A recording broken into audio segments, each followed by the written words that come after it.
você tem matérias não científicas que pessoas tentam colocar um escopo científico sobre aquilo nos dias de hoje, muito no sentido de tornar aquilo mais vendável.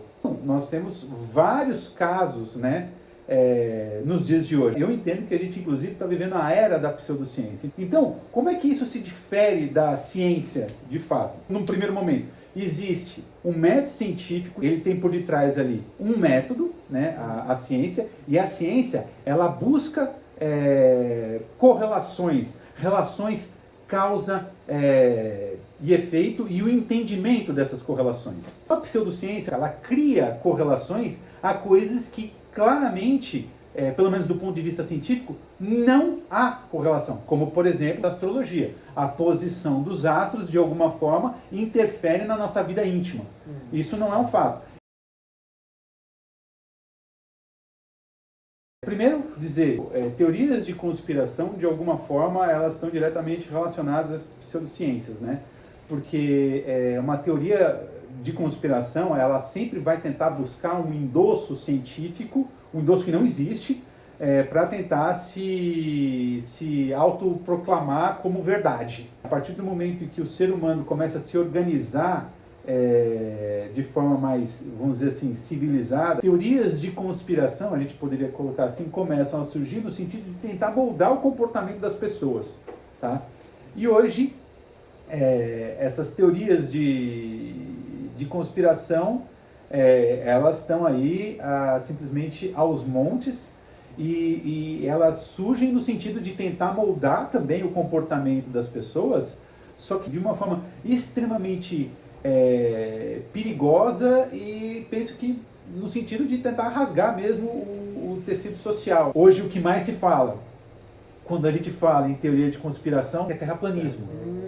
O terraplanismo hoje se tornou tipo um simbolismo de teorias de conspiração. Isso molda o comportamento das pessoas. E atualmente vem trazendo o que há de pior do ponto de vista social. A gente tem que começar pelo seguinte, em se tratando de divulgação científica. O mundo acadêmico tem que entender a importância de se fazer divulgação científica. Não é fácil, porque a gente esbarra num problema muito sério, que é linguagem. A ciência, ela trata de trazer à luz o entendimento da realidade. Basicamente é isso, tá? A realidade não é palatável. Pseudociências, teorias de conspiração, elas são muito mais palatáveis às pessoas. E então isso torna tudo... As pessoas vão se sentir muito mais atraídas àquilo. Nossa sociedade, hoje, eu posso falar, acho que isso é um fenômeno mundial, tá? Nós temos uma maioria de pessoas que são vulneráveis a teorias de conspiração. São pessoas que seja, tipo, não tiveram uma educação científica adequada nas escolas e realmente se tornam vulneráveis a teorias de conspiração. Por outro lado, você tem um grupo de pessoas que encontrou um nicho de mercado. Tem muita teoria de conspiração que muita gente divulga, que nem esses caras que estão divulgando, eles de fato acreditam naquilo que eles estão falando. Só que eles encontraram de fato um nicho de mercado, eles estão ganhando uma relevância. Eu não vou citar nomes aqui para não gerar grandes polêmicas, só que são pessoas que são famosas na internet. São pessoas que estão ganhando relevância, estão ganhando dinheiro com teorias de conspiração. Tá? E, enfim, e eles conseguem chegar nessas pessoas justamente porque isso já é palatável e eles estão dando um baile na gente na questão de linguagem. Esses caras entendem a linguagem das pessoas. A gente aqui que está tentando fazer divulgação científica, não. Então, é importante a gente fazer divulgação científica massiva para um embate direto com teorias de conspiração. Só que isso não traz solução. A gente precisa buscar a linguagem.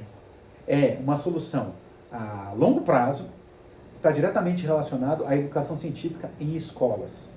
Existe uma grande diferença entre ensinar ciência e divulgar ciência. São duas coisas muito distintas. Divulgar ciência, pessoas com boa vontade em fazer curadorias de notícias científicas, existe e qualquer pessoa pode fazê-lo e é bom que o faça. Né? Basta ter um pouquinho de leitura, enfim, e boa vontade. Ensinar ciência, você precisa ter formação. E, infelizmente, hoje você vê que nem mesmo os professores, de um modo geral, têm uma boa formação científica para querer ensinar ciência nas escolas. Primeiro, precisa de muito investimento nas escolas, precisa de muito investimento em escolas. Você precisa investir principalmente na qualificação de professores. E a gente precisa ter uma quebra. A gente precisa ter uma quebra de paradigma, eu diria, no ensino, principalmente de ciências. A ciência não se ensina somente em lousa, e é o que a gente vê acontecendo tanto no ensino fundamental quanto médio. Como é que você imputa um significado àquilo? No entendimento de que o ensino de ciências ele tem que ser significativo. Como é que você traz um significado a isso? Pegando como base aquilo que existe mais básico no próprio método científico. Então, começando pelo básico seguinte, você tem que entender que ciência é matéria experimental observacional. Então, tipo, as pessoas têm que assistir a coisa acontecendo. Então, você tem que levar alunos ao laboratório ou realmente observar fenômenos acontecendo. Acho que a gente precisa trazer um pouco isso para a sala de aula, sabe?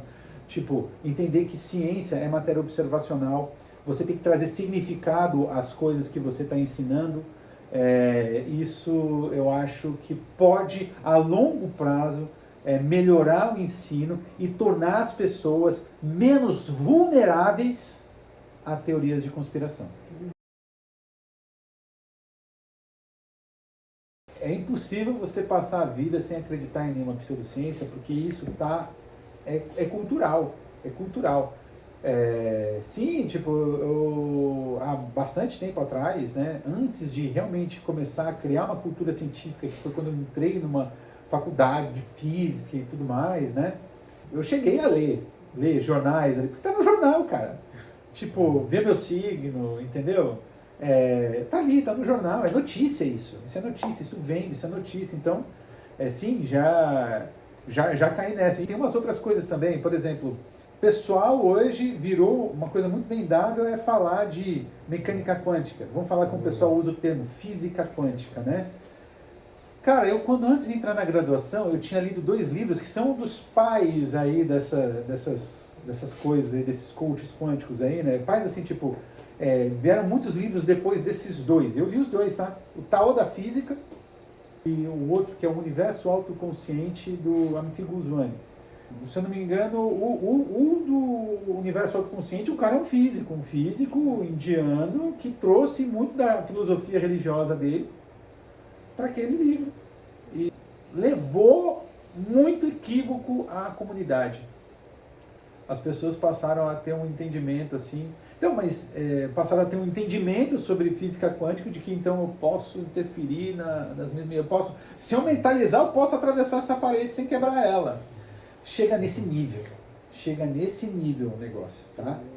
Então, sim, eu cheguei a ser influenciado, mas depois que eu entrei na faculdade a coisa foi mudando. Eu fui vendo, opa, peraí, não, calma. Quando a gente vai entendendo um pouco mais e estudando mais, a gente vai fugindo disso. Já vi gente dizendo que é pseudociência, outras pessoas dizendo que não, que é a psicanálise, né? Tem gente que diz tipo, que ela não tem aquele teor científico, porém não chega a ser uma pseudociência. Eu fiz psicanálise por 3 anos, isso influenciou na minha vida. Eu penso que, para mim, positivamente. Mas é algo que está ali, que se for pseudociência, de alguma forma me influenciou. E é impossível viver no mundo que a gente vive sem se influenciar nem um pouquinho por pseudociência. Né? Mas a gente tem cura. Eu acho que eu achei a minha. Se a pessoa for intelectualmente honesta, eu acho que você pode trazer contribuições. Vocês chegaram a assistir aquele documentário sobre terraplanistas do Netflix? Sim. Então, tipo, a questão os caras, eles faziam experimentos ali que mostravam, de fato, que comprovavam aquilo que eles não queriam. Só que o fundamentalismo ali era tão arraigado naquelas pessoas, ele estava tão... que as pessoas não acreditavam naquilo que elas estavam observando. Mas, eu acho que em algum ponto, assim, se as pessoas envolvidas ali, elas forem intelectualmente honestas consigo próprio, eu acho que sim.